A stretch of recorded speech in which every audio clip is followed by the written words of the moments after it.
Welcome to Burlap Teachers. Enjoy the video. You already have a developer account and a published app. Now begin creating redeem codes. Sign in to Google Play Console and open the app you want to promote. Once in the app dashboard, go to Monetize or Promotions, where promo codes are managed.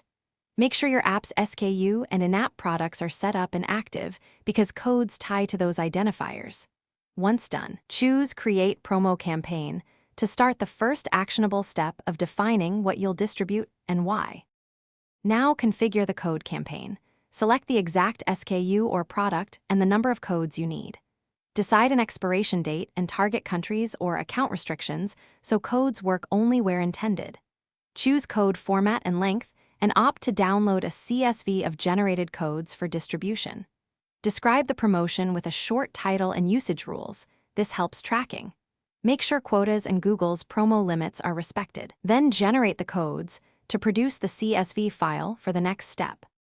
With your CSV in hand, distribute codes through your chosen channels, email campaign, customer support, or physical cards, and keep the master file secure. Monitor redemption metrics in Play Console to confirm uptake and see which accounts used codes. If codes run out, create another campaign with updated limits. If recipients report problems, verify the app's published status, SKU correctness, regional availability, and that codes haven't expired. Updating any mismatched metadata, or republishing. Thanks for watching. Consider subscribing if this video helped you.